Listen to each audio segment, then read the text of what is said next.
Salam hamba, salam sejahtera kepada semua. Teruskan siri perbincangan, saling mengingatkan, bertukar-tukar pandangan, pikiran, pengalaman. Kali ini saya coba fokus kepada isu Dzukuriyat al-Adyan. Dzukuriyat al-Adyan. Kenapa semua agama bersifat kelalakian? Kenapa semua agama bersifat kelalakian? Dzukuriyatul al-Adyan.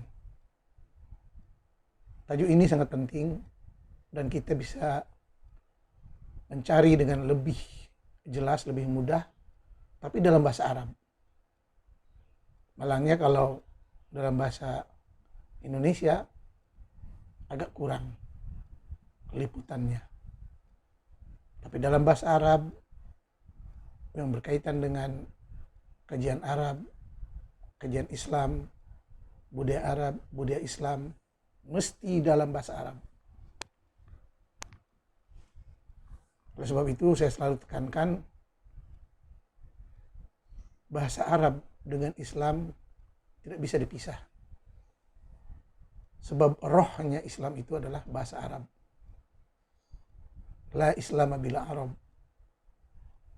Tidak ada Islam tanpa bahasa Arab. Muslim tanpa bahasa Arab bagaikan jasad tanpa roh.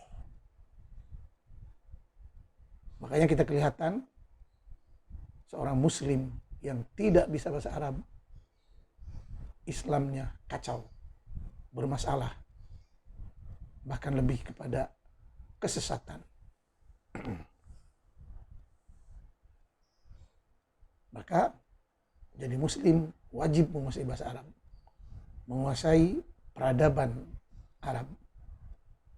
Sebab Islam lahir dari budaya, persekitaran, lingkungan Arab, terutamanya Arab Quraisy.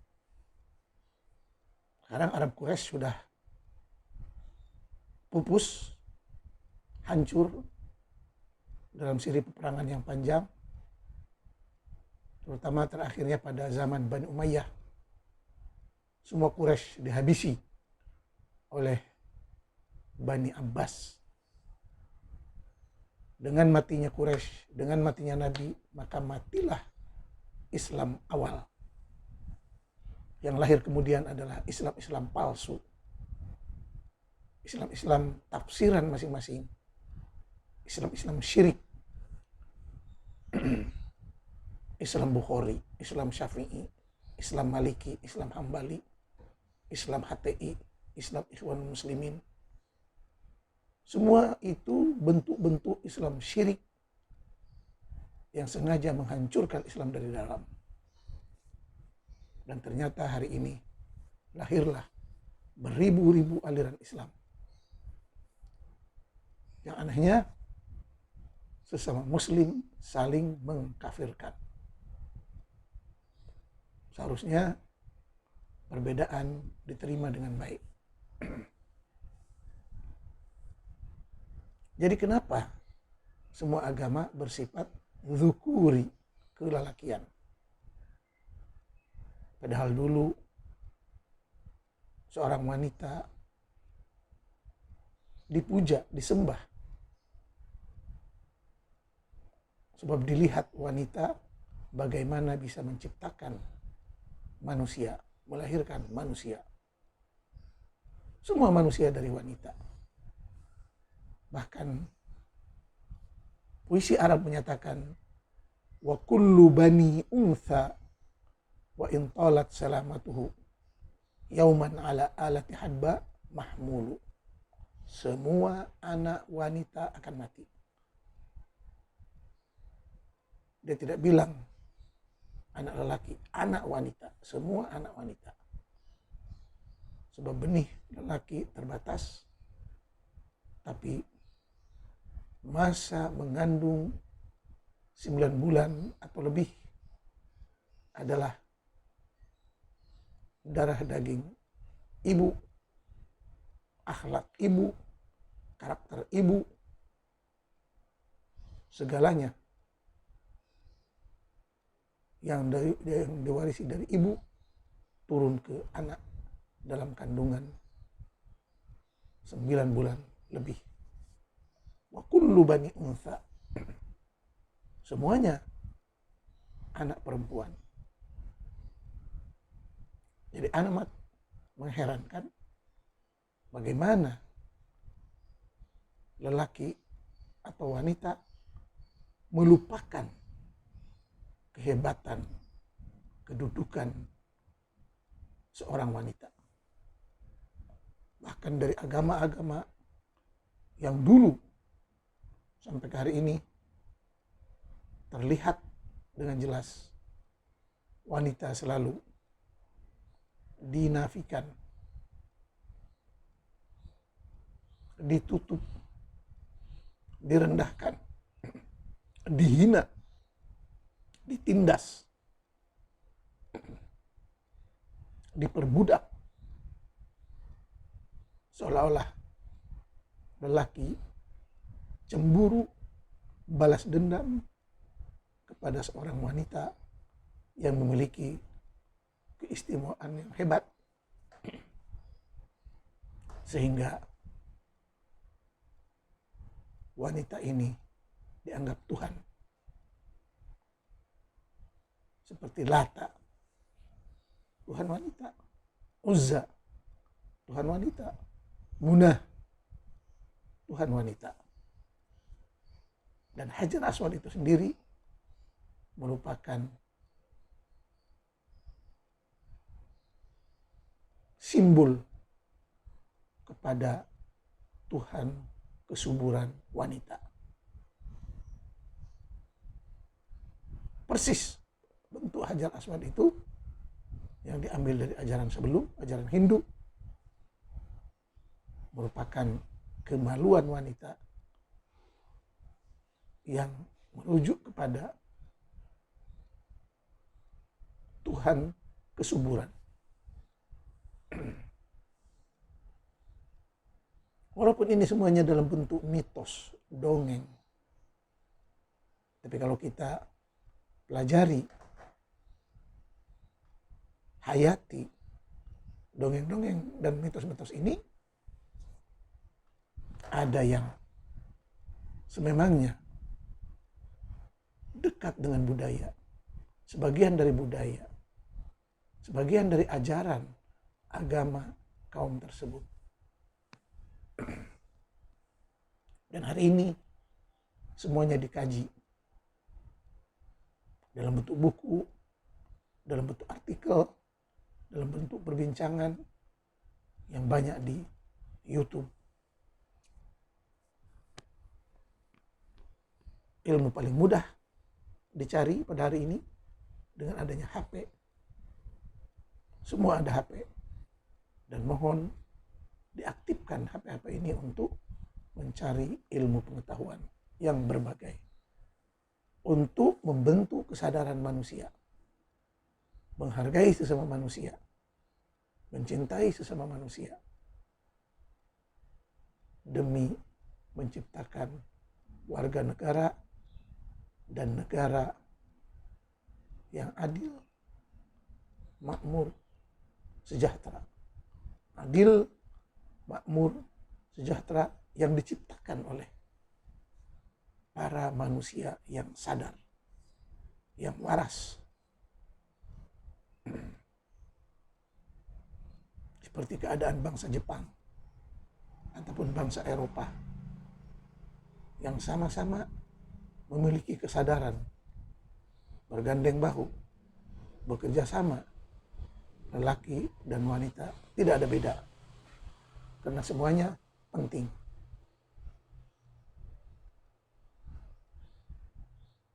Kalau laki-laki merupakan separuh dari masyarakat, wanita pula adalah separuh dari masyarakat juga. Dan kalau berjalan bekerja sama antara laki-laki dan wanita, maka lengkaplah kehidupan.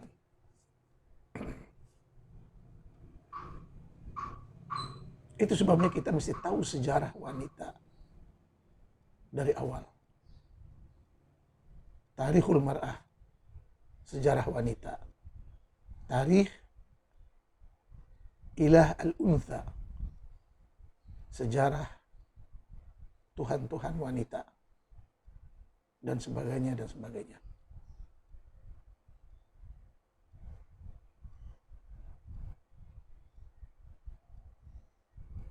Kalau kita terus kepada agama yang utama, yaitu agama Yahudi, yang terpecah kepada Yahudi, Kristen, dan Islam. Padahal Yahudi itu sendiri merupakan ajaran-ajaran gabungan dari bangsa dan budaya yang lebih tua, seperti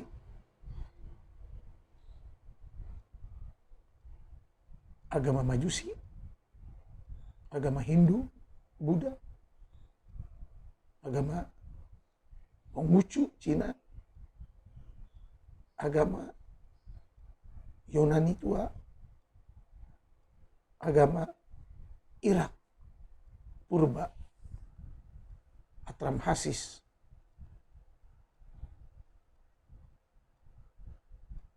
Al-Hadarah Sumariyah, peradaban Sumari,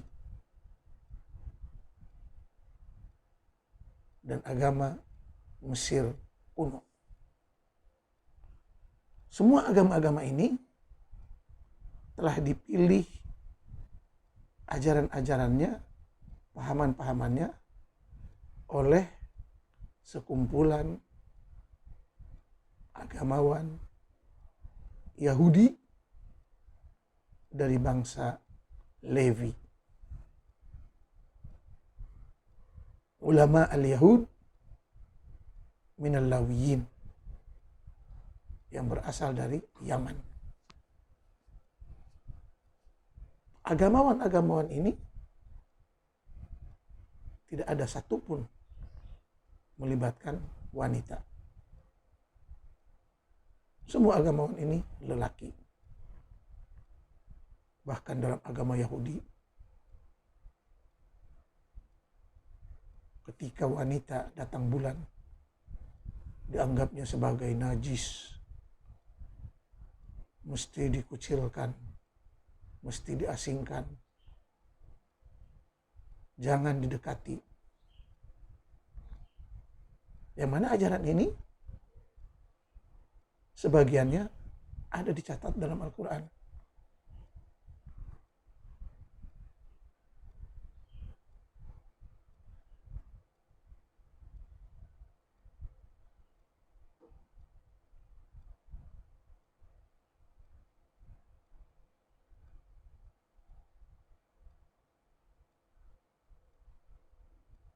Dalam ayat yas'alunaka 'anil mahid, mereka bertanya kepada Muhammad tentang haid. Qul huwa adza, katakanlah haid itu satu gangguan. Adza, gangguan. Padahal kalau dilihat dari pahaman sekarang, haid, datang bulan, lumrah untuk seorang perempuan. Kalau dilihat dengan kacamata kedokteran. Tapi agama lain mengatakannya qul huwa adza, ianya satu gangguan atau penyakit. Fa'tazilun nisa'a fil mahid, maka asingkanlah wanita ketika haid. Sama dengan agama Yahudi yang menganggap wanita ketika haid itu najis. Fa'tazilun nisa'a fil mahid wala taqrabuhunna hatta yathurna, dan jangan kamu wahai suami mendekatinya, wanita yang sedang haid, istri yang sedang haid, ataupun anak yang sedang haid, hatta yathurna, sehingga dia bersih.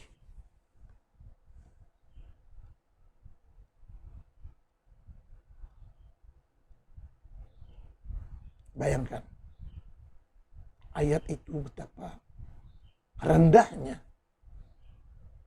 seorang wanita, kejinya seorang wanita, kotornya seorang wanita.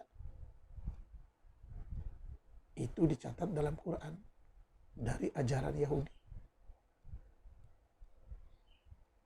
Jadi bagaimana katanya Al-Quran menghargai wanita?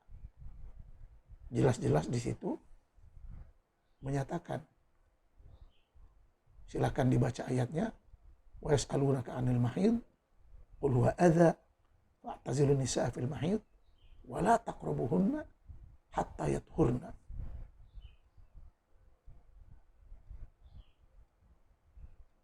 Kata-kata ini amat menyakitkan, menjijikkan. Jangan kamu dekati wanita haid sehingga dia bersih.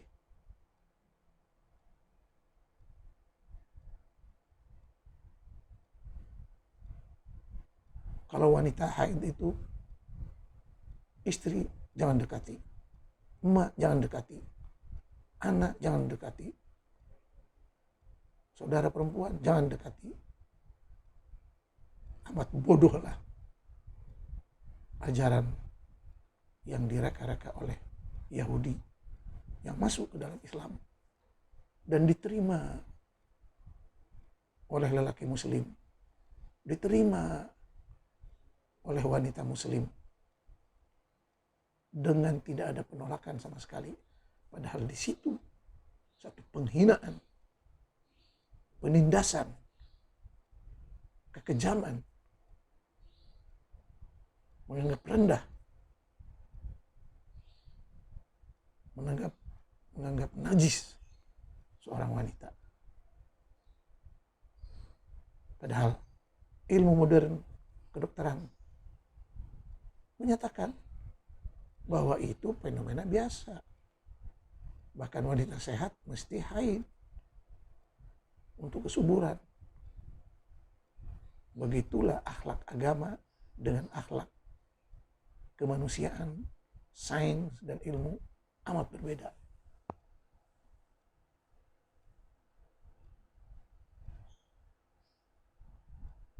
Lelaki yang membuat undang-undang itu adalah lelaki biadab, keji, kejam, dan sudah tentu tidak ada hubungannya dengan Allah. Sebab Allah Maha Adil.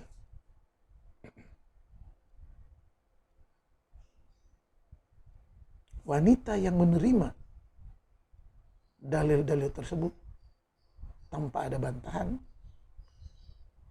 merupakan wanita bodoh, dungu,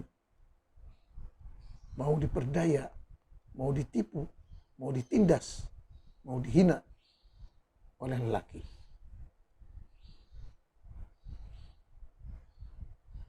Padahal kalau betul wanita yang sedang haid mesti dijauhkan karena najis, siapa yang akan menyediakan makanan? Siapa yang akan menyediakan minuman? Siapa yang akan membuat kerja-kerja rumah kalau bukan wanita?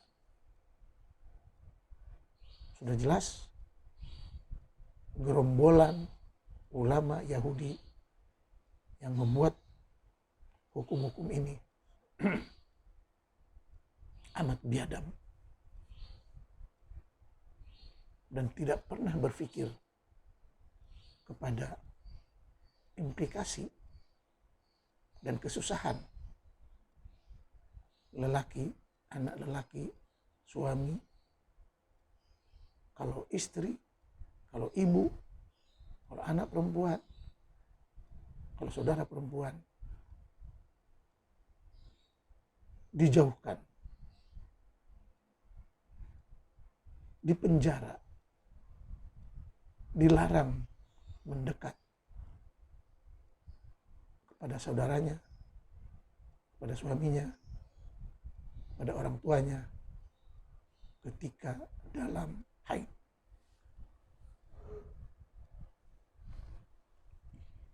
Ini sudah jelas bukan undang-undang dari Allah. Tapi sengaja lelaki-lelaki yang tidak bertanggung jawab, yang ingin menghina dan merendahkan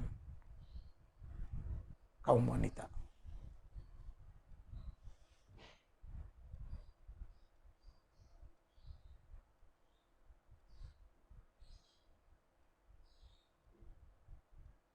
oleh sebab itu, kalau kaum wanita tidak berusaha,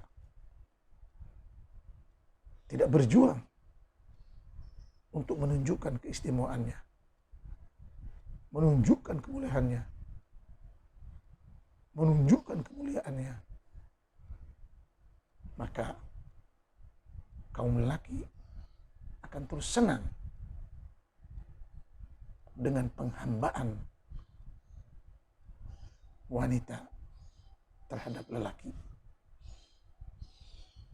Tapi kita sekarang berada di zaman modern, di zaman di mana lelaki dan wanita mesti sama-sama berjuang untuk memajukan bangsa dan negara. Kelihatan hari ini negara-negara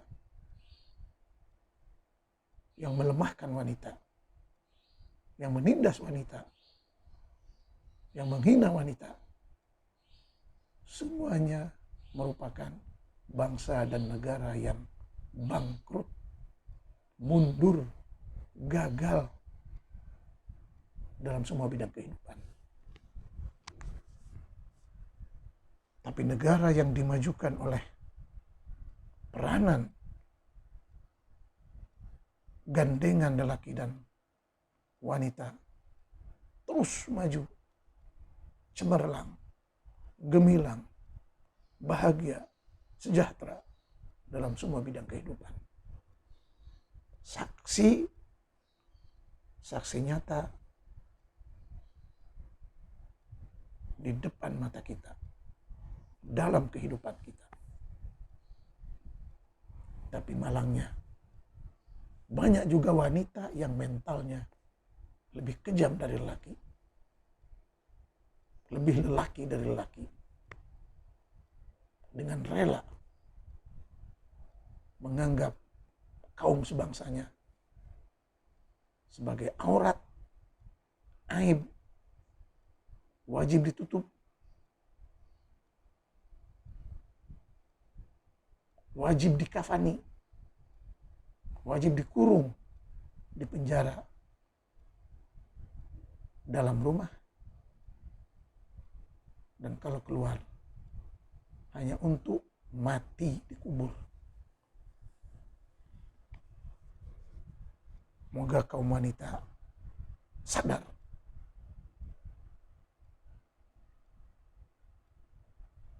tindakan-tindakan, bentuk-bentuk tindakan yang merendahkan dan menghina wanita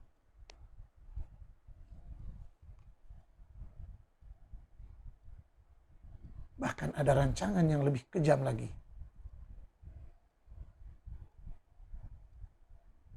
terutamanya dari gerakan-gerakan Islam radikal seperti Ikhwanul Muslimin, HTI, Al-Qaeda, Daesh, ISIS, Boko Haram, partai-partai Islam di Indonesia, PKS, organisasi Islam, NU, Muhammadiyah, malu menampilkan istri-istrinya ke publik, malu menampilkan putrinya, saudara wanitanya ke publik. Dan pahaman bahwa wanita itu aurat sudah mengakar Sehingga kalau mau merubahnya, walaupun setelah 7 generasi, pahaman ini tidak akan bisa dipupus. Sebab ianya sudah menjadi genetik, akhlak, budaya yang diterima begitu saja. Tanpa ada kritikan, bantahan, dan perlawanan dari kaum wanita sendiri.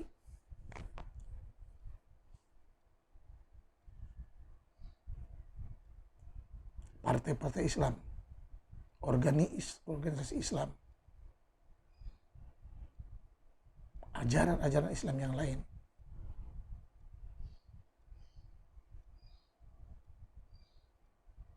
Islam garis keras seperti Ikhwan, HTI dan lain-lain,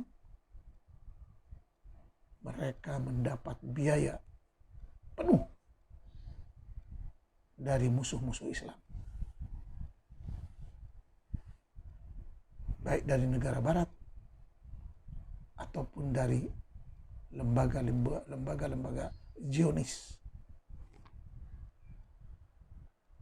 untuk terus menindas kaum wanita. Tujuannya sangat jelas, supaya wanita-wanita muslimah terus ditindas, ditekan, dikurung, dipenjara dalam bentuk abaya, dalam bentuk hijab, dalam bentuk niqab, dalam bentuk purdah.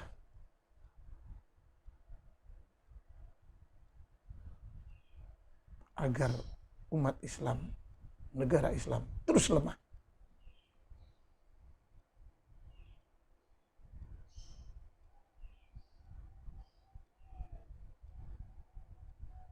Kaum lelaki didoktrin dengan ajaran-ajaran sesat, ajaran-ajaran yang membenci dunia. Kaum wanita pula dikurung, ditutup untuk tidak berperan. Maka hancurlah negara-negara Islam seperti hari ini. Tidak ada produk yang bisa dibanggakan oleh umat Islam. Senjata pun membeli dari negara kafir.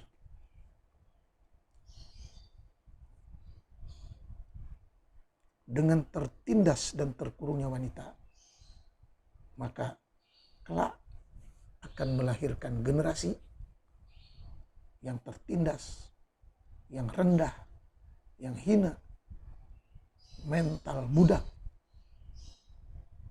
menerima segala penjajahan, menerima perbudakan, mudah diarahkan, mudah diatur, dan otaknya kosong.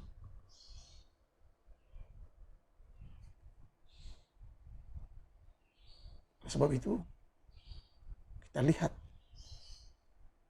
semua generasi muslim dari berbagai bangsa yang lahir dari ibu-ibu yang ditekan oleh agama, yang ditindas oleh agama,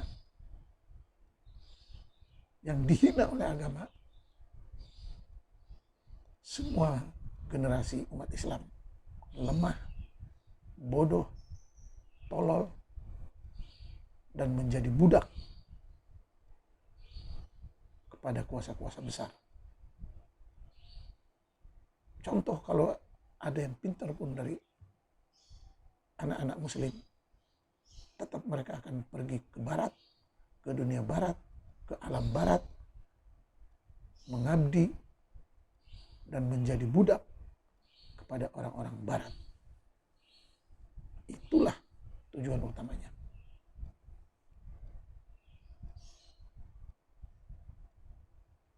Padahal Islam begitu jelas. Wa ja'alnakum syu'uban wa qabaila lita'arafu. Dijadikan manusia berpuak-puak,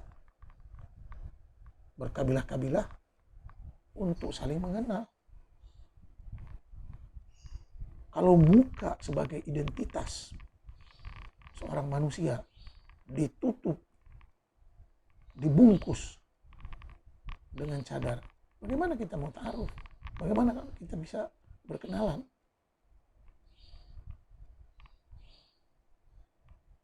Maka hijab itu adalah penistaan kepada agama. Sama juga kalau lelaki yang mukanya penuh dengan brewok yang tidak teratur,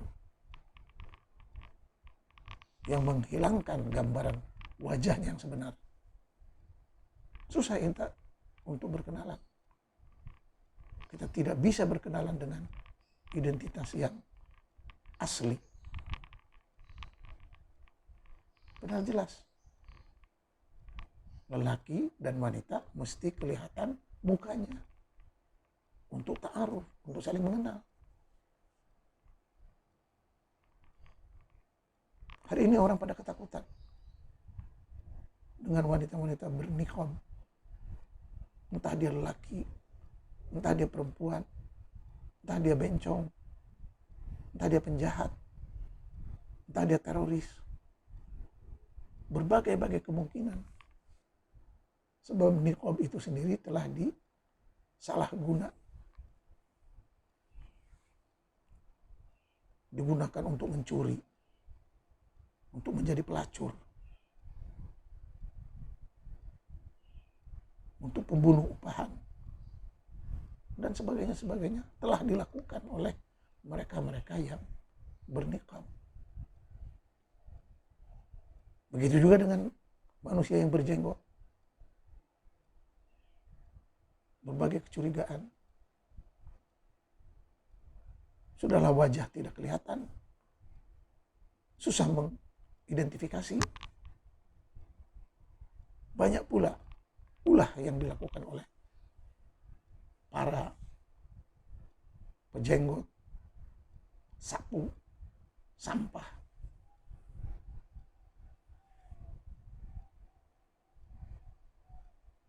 Orang pikir yang berjenggot itu soleh,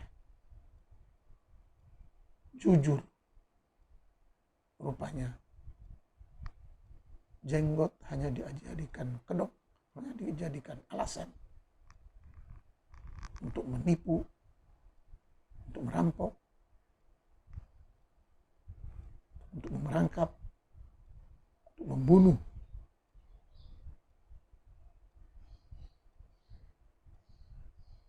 Untuk menyebar kebohongan.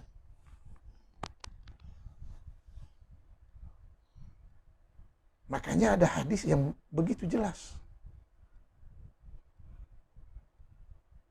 Innallaha la yanzuru ila suwarikum wala ila ajsadikum walakin yanzuru ila qulubikum wa a'malikum. Allah tidak pernah memandang seseorang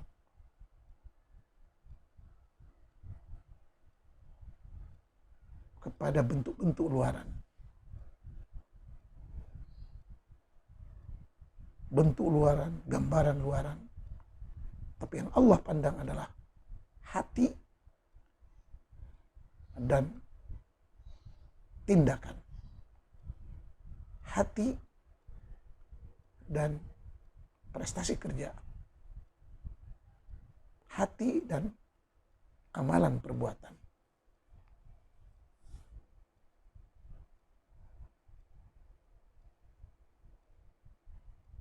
Itu yang dijelaskan lagi oleh Quran. Yauma la yanfa'u malu wala banun illa man atallaha biqalbin salim. Pada hari kiamat tidak ada gunanya harta, anak, dan lain-lain, melainkan hati yang sejahtera, hati yang damai, hati yang baik. Yang mana hati yang baik itu tidak dimiliki oleh orang-orang berjenggot dan orang-orang berniqab. Sebab mereka telah mengaku bahwa mereka itu orang paling suci, orang paling benar, orang paling ahli surga. Padahal Quran membantah. Fala tuzakku anfusakum. Jangan engkau sok-sokan membersihkan dirimu. Huwa a'lamu biman ittaqa. Hanya Allah yang tahu siapa yang paling takwa.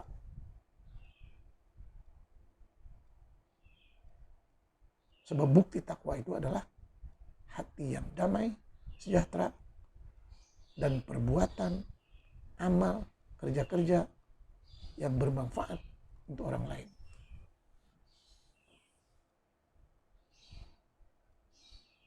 Seperti pencipta laptop, pencipta mobil, pencipta pesawat, pencipta internet, medsos, dan sebagainya. Jauh. Mana ada orang bernikab dan berjilbab dan berjenggot melakukan produk-produk yang baik untuk orang banyak? Tidak ada.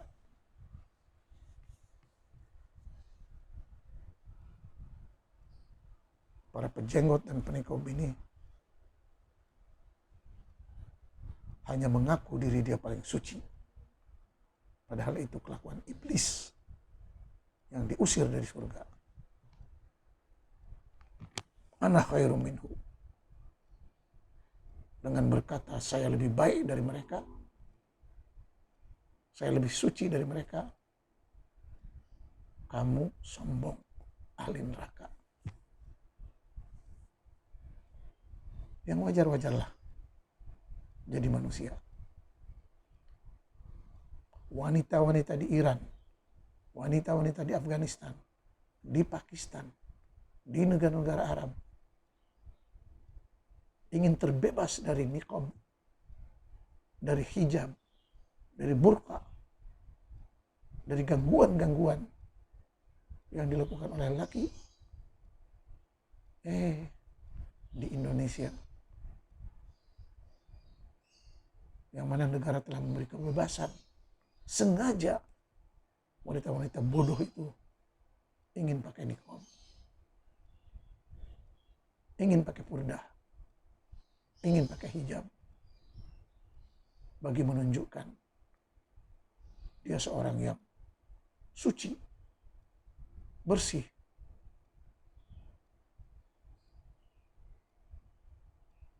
Padahal dia tidak paham kalau ayat hijab itu sendiri hanya untuk keluarga Nabi, hanya untuk Quraisy. Dan semua ajaran Islam dan Quran itu hanya untuk Arab, Quraisy, Makkah. Tidak ada hubungannya dengan bangsa Arab lain, apalagi dengan bangsa Indonesia.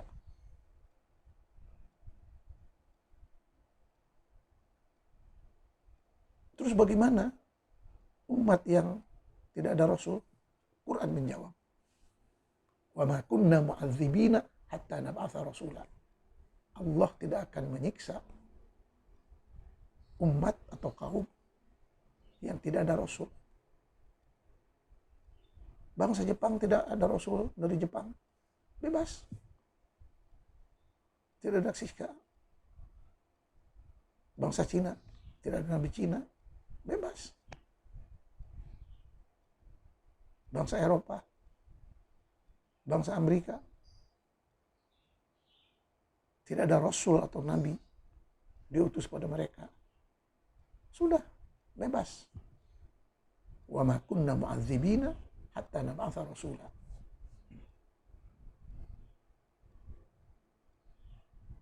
Wa ma arsalna fi qaryatin min nabiyyin illa wa akhadna ahlaha bil ba'sa'i wad dharra. Ayat ini menerangkan bahwa setiap kali Nabi diutus ke suatu negeri, maka negeri itu akan ditimpa bala bencana, musibah, disaster. Kita lihat hari ini,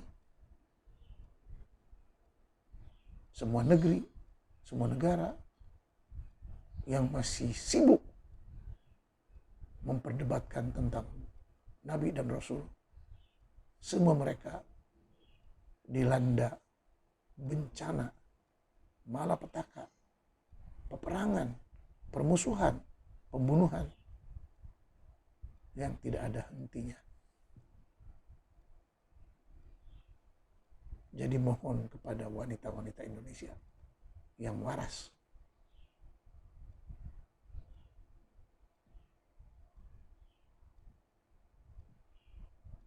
pikirlah akan nasib diri. Raihlah kemerdekaan diri sendiri. Sebab kemerdekaan, kebebasan tidak datang dengan mudah, tapi perlu perjuangan, kerjasama yang kuat untuk mengembalikan harga dan martabat wanita. Saya sebagai ayah, suami, saudara laki, tidak ridho kalau anak saya ditindas, anak perempuan saya ditindas. Tidak ridho ibu saya ditindas. Tidak ridho saudara-saudara perempuan saya ditindas, diperbudak oleh lelaki. Tidak ridho.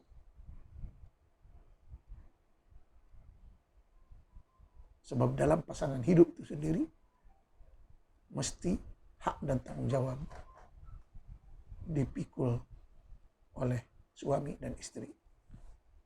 Makanya dalam bahasa Arab dipanggil zauj, pasangan. Bukan jual beli. Zauj.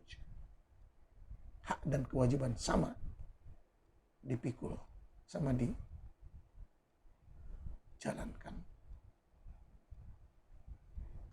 Banyak lagi dalam Islam yang merendahkan wanita. Seperti hadis yang mengatakan, wanita otaknya kurang. Wanita agamanya kurang. Jelas-jelas. Naqisatu aqlin wa din. Cari terjemahannya di Google. Naqisatu aqlin wa din.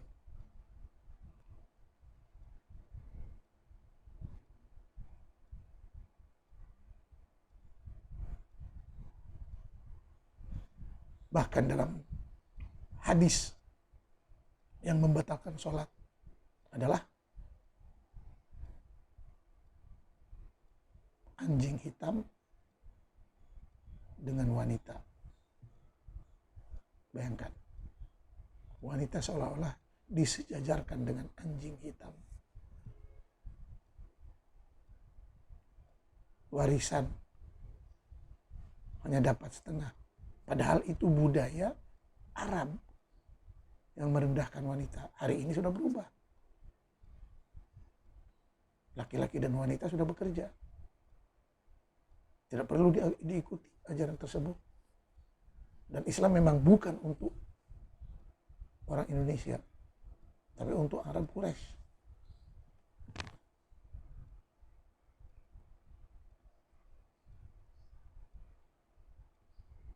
Begitu juga dengan hak bersaksi. Wanita mesti 2 orang. Laki 1 cukup. Macam-macam lagi alasan yang dibuat-buat untuk mengekang, menindas, dan menghina wanita. Dan inilah yang sedang dirapikan, disusun kembali di Saudi Arabia. Mereka ingin lelaki dan wanita berperan sama dalam membangun Saudi Arabia yang aman, damai, makmur, sejahtera.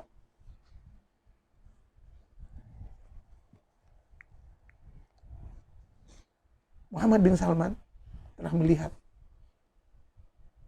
apabila kaum wanita tidak ikut berperan dalam membangunkan negara, maka kerajaan Saudi telah mengalami kerugian berbilion-bilion tiap tahun. Tapi Hari ini setelah dibebaskan dan disamakan hak dan tanggung jawab wanita, banyak perubahan yang berlaku di Arab Saudi. Walaupun tantangan ajaran lama masih terus menghantui Arab Saudi. Bahkan masih ada kaum wanita yang minta agar kaum wanita tetap duduk di rumah.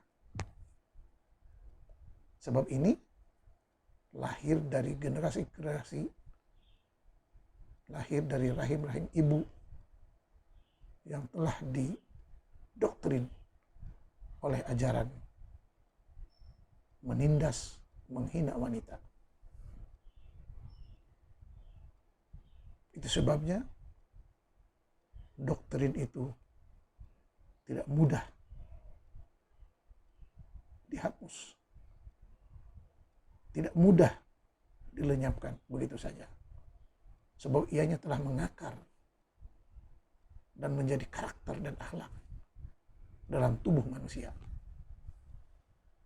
Kita lihat hari ini bangsa-bangsa yang dilahirkan oleh wanita yang terbuka, liberal, pintar, bijak, setaraf dengan lelaki, anak-anaknya kuat, jenius, kreatif, inovatif.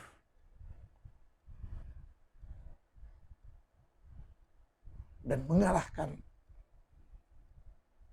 generasi muslim yang lahir dari ibu yang tertekan, tertindas, terhina. Bahkan banyak anak-anak muslim yang pintar tapi masih rela menjadi hamba, mental pengecut.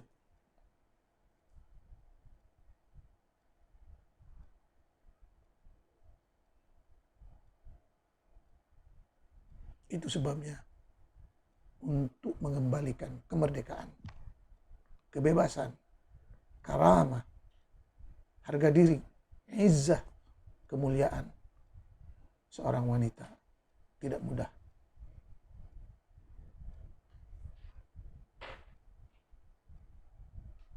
Terutama di Indonesia,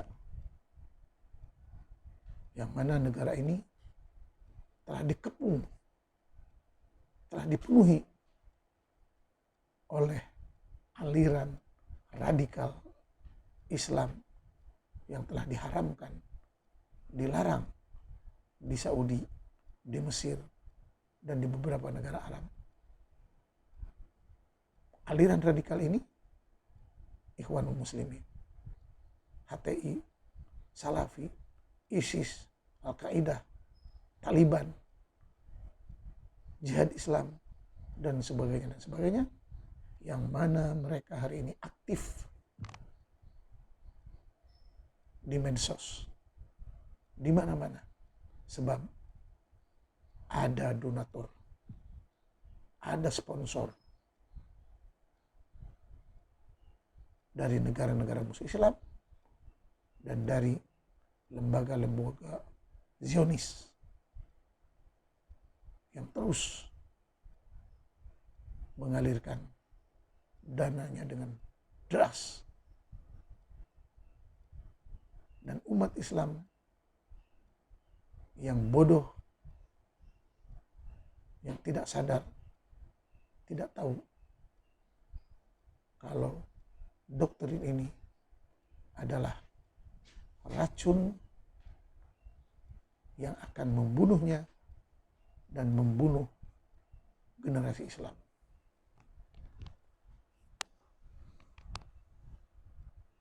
Mereka tidak sadar kalau terus menekan wanita Islam untuk tetap di rumah,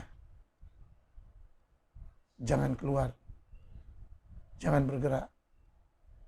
Dengan sendirinya masyarakat Islam akan lemah, negara Islam akan maju, negara Islam akan hancur, akan maju. Negara Islam akan hancur dan mudah dijajah dan mudah dikuasai sumber daya alamnya untuk negara-negara, lembaga-lembaga yang kuat, yang licik, yang pintar.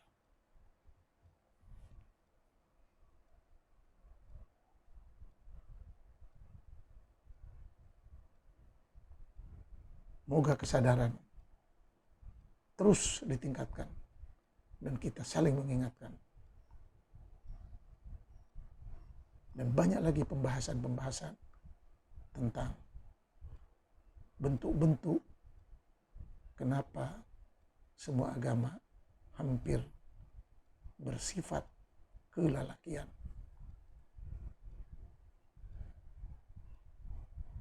Dan menghina, menindas kaum wanita.